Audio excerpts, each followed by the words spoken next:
Everybody, we're back. Can you believe it? It's been a while, hasn't it? Well, like toenail fungus with red polish on it, this is the Cup of Joe. Want to welcome all of you back today. Sorry, I've been gone for a couple of weeks. Had some personal issues I needed to take care of, and you are now with the emotionally drained and tired and exhausted Halo Joe. I hope you enjoy. But we're always gonna continue the show every Monday morning like we had in the past. Like I said, the last couple of weeks I had to take off. I had some dealings I had to deal with. So I want to thank you guys for that. Hey, I want to thank also all our sponsors for helping us out and get our name out. The Halos in the Infield out there to all the fans. We had some good turnouts. We had some events that happened a couple of weeks ago. I didn't get to talk about really good participation from our fans for one, and also for the sponsors that are helping us out. So I want to thank all of them, and of course all the guys at Halos in the Infield for working so hard and getting these videos out to you. I always thought this is something you could just do, put together. Then no, it's a lot of work. So I want to thank those guys for working so hard. It's been a wild ride, but we're gonna get back to Angels baseball history, and I hope you guys will enjoy. Today we're going to talk about Chutes Park. I don't know if you've ever heard of this before. Chutes Park is this baseball field, or baseball, I guess you'd call it a stadium. It was a minor league stadium built for the Los Angeles Angels. The first well, I guess you could say first. So many crazy things that happened way back then at the turn of the century. The first Los Angeles Angels team, which was a minor league team, the PCL League, for the PCL League. The California League transferred over to the PCL League. There was an Angels team before that in the 1890s. They only played a few years, but the first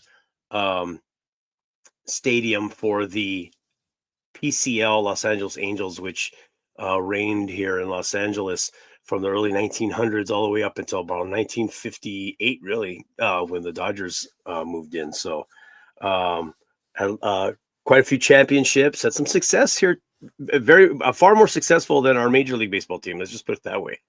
So they had some success, championships, good teams, great players. Really cool. As you know, they've changed affiliates as they went through the years. They were most commonly known as the affiliates for the Chicago Cubs later on.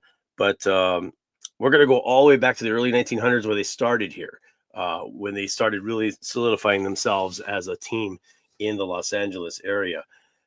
Chutes Park was a theme park. Now, this is pre-Disneyland, of course. You all know Disneyland started in the late 50s.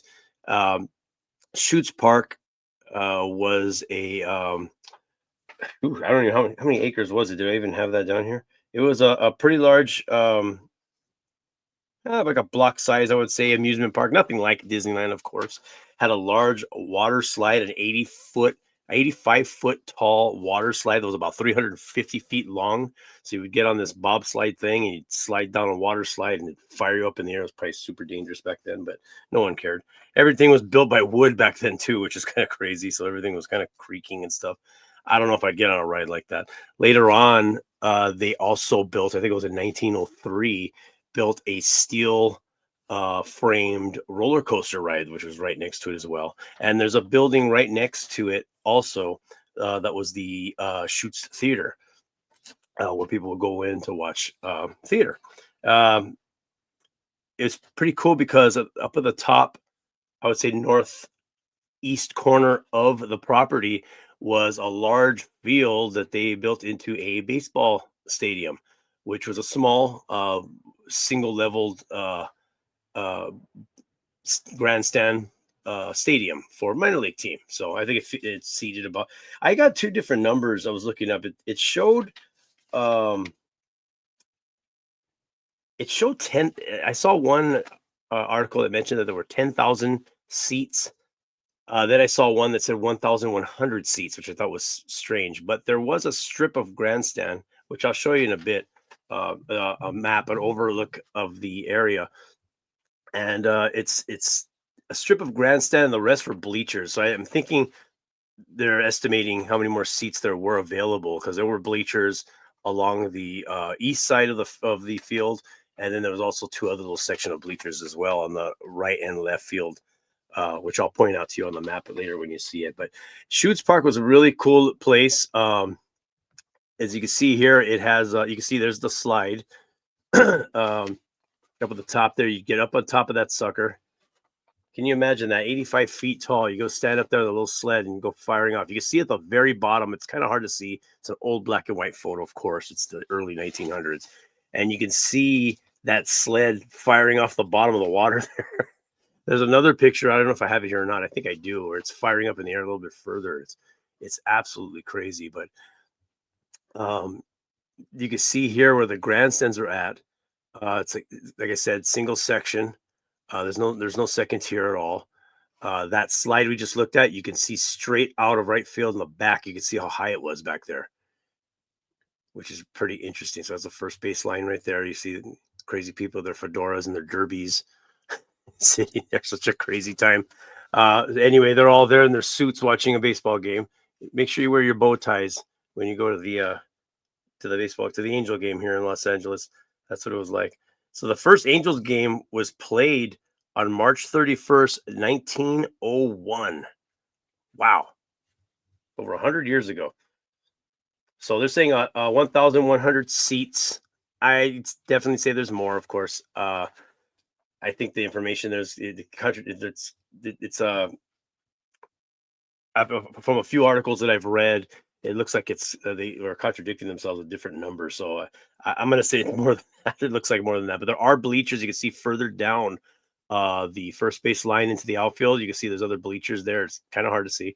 And the same on the other side as well. The whole park, by the way, 35 acres, what I mentioned before. It was located on Washington Boulevard. Washington Boulevard actually ran up where the third baseline is. So on the opposite end from this photo, there is actually, I have another photo here. You can see where the third baseline is. That whole side there would have been Washington Boulevard. And it was in between Grand and Main Street. So there was a whole neighborhood in the back there as well. And this whole section was just right there. See, this is a really cool picture here. It's actually two photos together of the field, and you can see all the cool billboard outfield wall, which something I always love to look at with these old ballparks. So they just have these big giant wooden walls with billboards everywhere, all the different products and crap that they had back then. And then in the back there, you could see there's in the right center, you can see the building there. That's the Chutes Theater building, and then right coming up from the backside of it all the way up to the top, you can see on the right field is the top of the slide, which is crazy. There's also the roller coaster on the other side of that, which you probably could see, but you can't really see in this photo. It's a little blurry there. At the time, believe it or not, wooden stadium, it was state of the art. So for the first game, 5,000 people showed up, and it was against the Oakland Commuters. That's a good name, huh? Never heard of that one before. It was standing room only. So they're saying 5,000 people showed up. That sounds more believable of the amount of people that we kind of see in these photos here. Standing room only, they're saying. So there was even people poured out over on the outfield foul lines, which was kind of dangerous, actually. Think about it. But people were actually standing out in the field. The outfield foul lines, which is pretty crazy. But luckily, that game was a pitching duel, and of course, we lost 1-0. So 1-0, we lost on that game. So it wasn't a dangerous game, although of course that's like something you would never see today. If you could just imagine people standing in the fields watching a baseball game, that would be crazy. So there was a seventh inning liner to center, scored Oakland's second baseman Abe Arianes, the only run, and the Angels lost. So on their debut showing on this stadium. So, yeah, really cool looking photo here. This photo has, as you can see inside the diamond, you can see that there's grass where the pitching mound's at. I can't tell you for sure, but that's what it looks like. But what I did read about this field is it was a dirt field, that the diamond was all dirt, and that anytime you'd hit a grounder to the outfield, that sucker would fire out to the outfield. If you get a good bounce off the ground, wouldn't slow down like it would with grass there. So there were a lot of singles hits that would be turned into doubles because it would just fire out into the outfield, and the left fielder or or center fielder would have to run in to come and get it. So really strange. And also, there were a lot of uh, dirt devils, I guess you would call them, or dirt devils. Dirt devils would be a product, vacuum cleaner. Dust devils or whatever that would come through a lot through the field and kick up dirt and dust all over the fans and the players, and that wasn't fun either. So later on, they changed that. I'm not sure if this was afterwards or not. I can't tell. There is a date written at the bottom there, but it's really hard to see. But yeah, that was an issue with the stadium uh, back in those days, and boy, I always wonder what it was like to sit back there with all these people in suits in Los Angeles. It was probably kind of warm, and you're sitting there and you're watching this baseball game, and to me, the experience is probably amazing. I can't even imagine. It's probably just like going to a park and watching a park team play, but at a grander scale. Really, really cool. Was the cool part about this place though? Now this is the neat thing is if you bought a ticket to go see your Angels play, you had free admission to the theme park if you bought one. So if you look straight ahead on this picture, the outfield walls would open up like a big door, and the fans would walk out onto the field and walk straight into the park, and then you'd have free roam of the amusement park after that. So you would have free admission. You were already in the park. So if you bought that baseball ticket, you also bought yourself admission into the theme park. Now, I believe the theme park had tickets you'd have to buy for the rides, kind of like a carnival. The slide that you see in the back there was 10 cents for adults and 5 cents for children. So if you wanted to kill yourself on that slide coming down, breaking your neck, it only cost you 10 cents. Yeah, it's so like I said, Washington Boulevard, the third baseline, pretty interesting, Main and Grand. So right in that little spot, like I said, I have a map I'll show you in a bit. Let me just show you a couple more cool little pictures here. Here's another one of the slide being built. The theater, of course, is not built yet. This is right before. Really cool picture there. And then we have one of the if you were standing in right field, looking down at the grandstand, looking down at home plate. It looks on this picture, like I said, hard to tell. These pictures are so old, but it looks like a dirt field all the way out to the outfield, which is crazy. But this was kind of common back then, where some fields did not have grass and a lot had dirt. So very interesting gameplay with the ball bouncing off and rolling off this dirt here instead of being slowed down by grass. So I can imagine if that was either I would assume harder to play on or a little easier. Not sure, but very interesting. Um, so the yeah, so like I said, in the outfield, it was in 1903. There was that roller coaster that was built. $40,000 for that steel roller coaster to have that put in. So that was kind of cool. Um, and let's see, they also had um, they also had other things there like a petting zoo. Of course, there was a magician guy with a turban telling uh, giving you your fortune, stuff like that. Uh, Also, there were a lot of smaller kiddie rides. There was I think there was a boat rowing ride. You could get a boat and just roll around in there. There was a lot of like different small, kind of like an over elaborate carnival, I guess you could say. So pretty cool. There were issues with the stadium though during the game, and I can imagine it says distracting rides. So I can imagine you're watching the game and the pitcher's on the mound. He's ready to, he's looking at the catcher. He's ready to throw that sinker or whatever it is he's throwing at them. And all of a sudden you just hear a bunch of people screaming going down the roller coaster. I don't know. Is that distracting to the players? Is it distracting to the fans? You be the judge, or you imagine that. I mean, we don't have anything like that now. So it's interesting, and I would love to go back in time and sit and watch a game there and see what that must have been like. Was that cool? Was it not? I'm not sure. The short right field porch uh, invited a lot of cheap shots from the left from lefty sluggers. So very easy home run scored there. They could not find the dimensions of the field for some strange reason. I'm going to keep looking for that, but it does say that it was a short right field, so probably easy to hit homers if you were a lefty in that ballpark. Like I said, all dirt, diamond. Um, lot of dust storms that would come through there. The wind would pick up, dirt everywhere. That's not cool. But by the end of 1910, the grandstand was considered rickety, and they decided to end up tearing all this down. So it only lasted 10 years. Here's a map I'm going to show you. If you look, let's see here at the if you the very very top section are houses and businesses. There's a good, I believe it's pronounced Ganal Lumber. That's actually there. But if you look down just a bit, almost midway on the page there, you'll see where the baseball field is on the right corner, the grandstands. That's Washington Boulevard going up and down the right side of the page. And that would be the third baseline.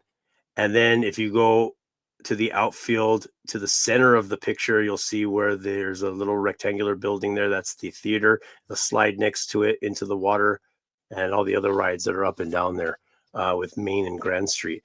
Now you can see where that center field, right dead center of the page, the center field wall would open and you would just walk into the park and the park was all right there. Really, really cool place, it seems. That would be a cool place to check out.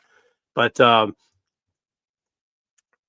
very you can see where the bleachers are at. If you look at the grandstand area in the top right corner of the property, you can see where the grandstand kind of curves around the corner, and where the bleachers are sectioned. There was a section on the first base side and on the third base side where people would just sit down there and watch the game. No outfield seats at all because of the theme park, of course. But it would be interesting if there were maybe in the right field. But you can see also too a little bit where that right field's a little shorter than left field, and especially center, where the home runs were easier to hit, they say. But anyway, they were able to tear it down. I'll show you a map here of the city area now on how it looks. And you can see in the middle of that picture, those two dark gray roofed buildings, commercial buildings, where what it looks like now in that area off of Washington, that big strip of road with cars driving, of course, that's your 10 freeway. And then you got Washington Boulevard right there alongside the right side of those gray buildings. And then, of course, there's Grand and Main. It was in there. And when I punch in this next picture, you'll see where the map fits right in there. That's where the field was at over the modern picture. So really interesting. You see like right in between all that stuff there. I'm not sure if those buildings were all there at the time. Maybe homes were there, maybe open fields. I'm not sure. But Washington Boulevard was there. And yeah, people would go park there and enjoy a day of baseball and then a theme park right after that, which was pretty cool. But like we said, unfortunately, it was reduced to rubble. And I believe this is the picture. Now, this picture did not have any captioning. I could not find anything attached to this picture, which was weird. But I'm going to assume by the look of it, it looks trash. This is the teardown of the park, unfortunately. And Chutes Park was brought down and reduced to lumber, piles of lumber. They just were not able to, I guess, keep up the business, and it just didn't work out. So they ended up leveling it out, and of course, building buildings there. A new home for the Angels was being built though at the time when they were deciding this, with concrete foundation, so a better built stadium, and it was just southeast.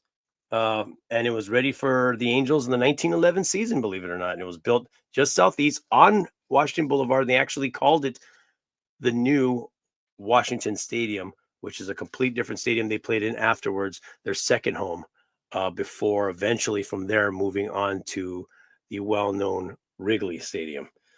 So the amusement park was, of course, sold. It was renamed to Luna Park for a bit, but was eventually torn down and and leveled out for other businesses. It just didn't work out. Real interesting. I don't know. I found this to be extremely interesting. There's a lot of history in Los Angeles. I'm finding that's kind of unknown. Now, some of you may have heard of Chutes Park before. A lot of people didn't even realize this is a place that existed, but this was, of course, way before theme parks were thought of in the Disneyland style, or Six Flags, which I heard rumor Six Flags is closing down. That's what I heard. I don't know the details. You might want to look that up, but Six Flags Magic Mountain closing down. That's amazing. But Knott's Berry Farm, places like that. Even the water park places like the slides and the zoos and SeaWorld and stuff like that. That all kind of started from places like this, ideas like this. They just bigger, grander scale. So uh, it makes me think about where we're at now in our stadium situation. Um, I I think there's a lot of missed opportunity when it comes to Angel Stadium. Um, Embracing their surroundings, embracing their area of what they call home, actually. So to be next to Disneyland, I mean, Can you imagine if they went to a style of stadium like this and had in the parking lot a small section of Disneyland built where there's some amusement rides in there.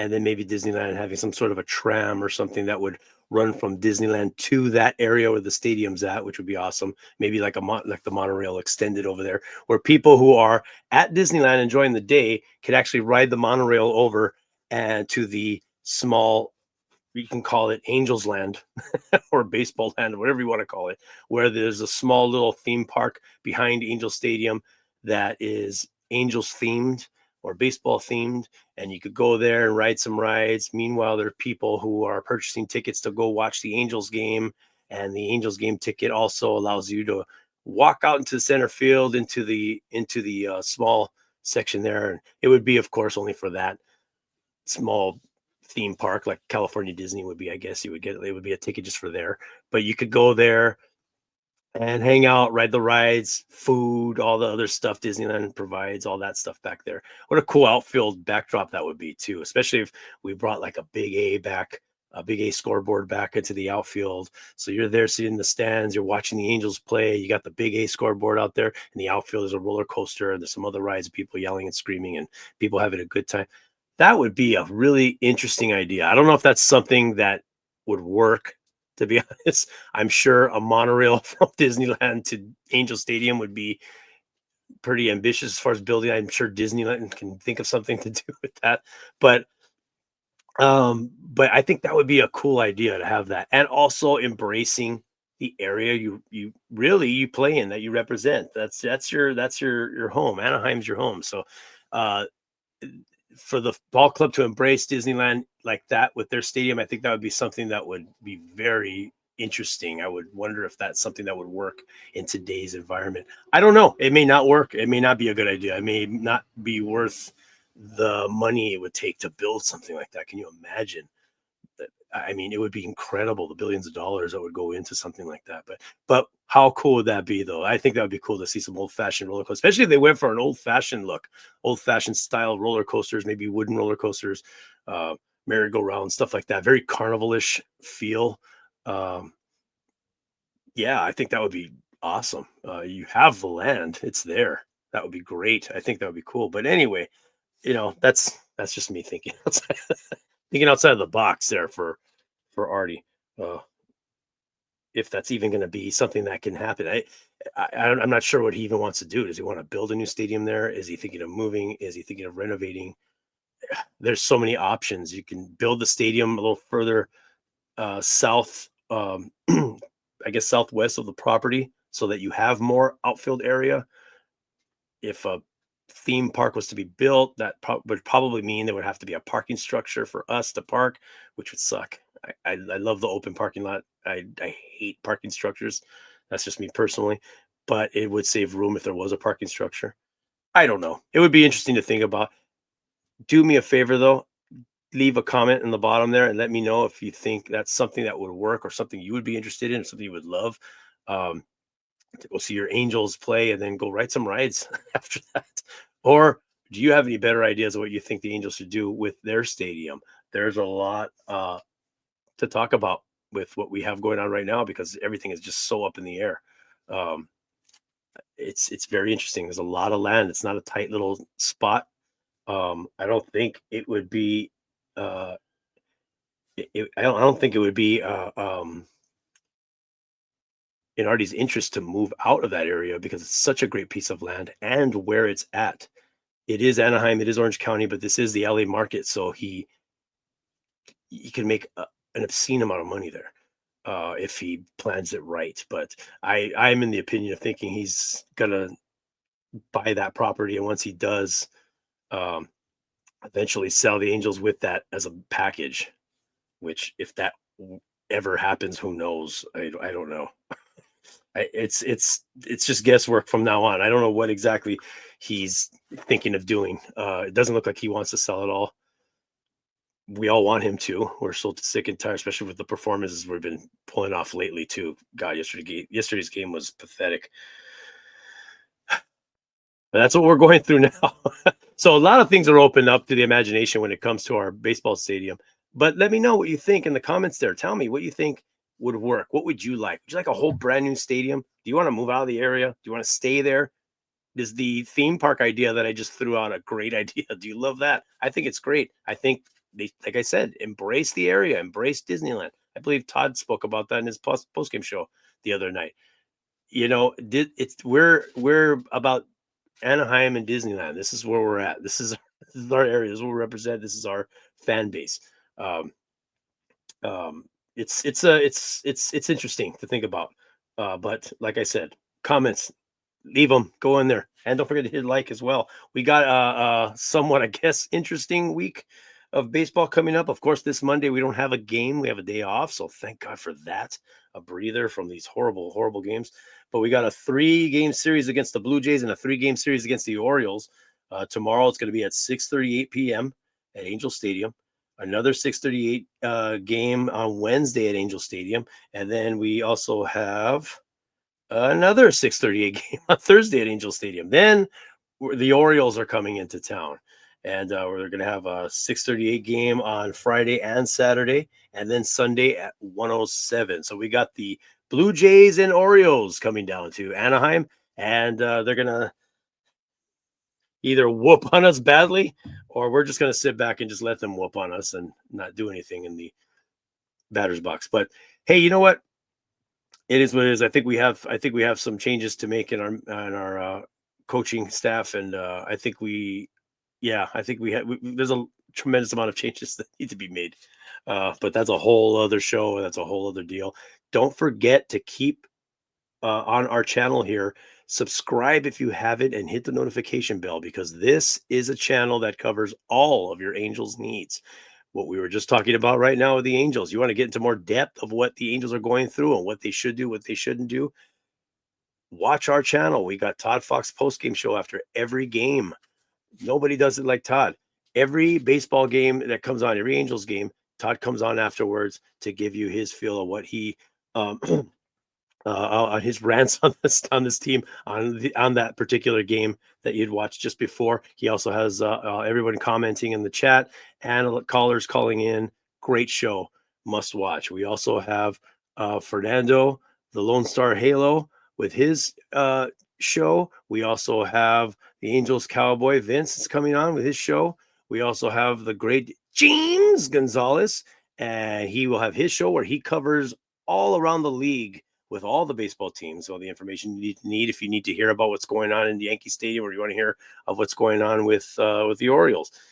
He's covering it. And then if you want to know what the minor league system's about, who's coming up, who's over there, who's what's happening, you got the great Dominic. And Dominic Lorenz is going to be there to give you all the information you need on that. We have our good buddy Rob, who fills in for us when we need him, and he is an encyclopedia of baseball and has a tremendous amount of knowledge that he could spread out to all of you as well.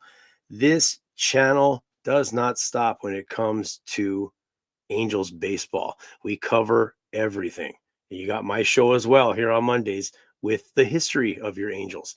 So I'm going to go all the way back, of course, to the PCL League. We do understand PCL Angels are different from the Major League Baseball Angels, but I like to go back and talk about all the old stuff of Angels baseball in our Southern California area. It goes way back to the late 1800s. So very interesting stuff. I find it interesting anyway. If you have any suggestions for the show on this history channel, on this history show, please, like I said, also leave a comment in the bottom. If you want to hear me talk about something else, if you want me to bring something up, or if there's a question you have, go ahead and shoot it down there. Let me know. It's been a pleasure being back on here with you guys again. Like I said, sorry I was off the last couple of weeks, but we will be here every Monday morning. You guys have a great week, a great day off of no losing. That's going to be nice. And be safe out there. Be a good human. I'll see you next time. Bye-bye. Brought to you by 714 Tickets in Anaheim, your trusted source for Angels tickets at unbeatable prices with no hidden fees. Whether it's home or away, they've got your seat covered. Visit them at 2424 East Catella Avenue, Anaheim, or online at 714tickets.com. Mention HITI and get 10% off your purchase. And Brewheim, Anaheim's premier craft brewery, pouring fresh, locally brewed beers in a welcoming atmosphere for Angels fans and beer lovers alike. Stop by their tap room at 1931 East Wright Circle, Anaheim, or check them out at brewheim.com. Mention HITI and get 10% off your tab. The OC Dugout, your one-stop shop for officially licensed Angels memorabilia, custom jersey framing, and exclusive autograph signings with your favorite players. Visit them at 1928 East Center Street, Anaheim, or online at theocdugout.com. Support the businesses that support Halos in the infield.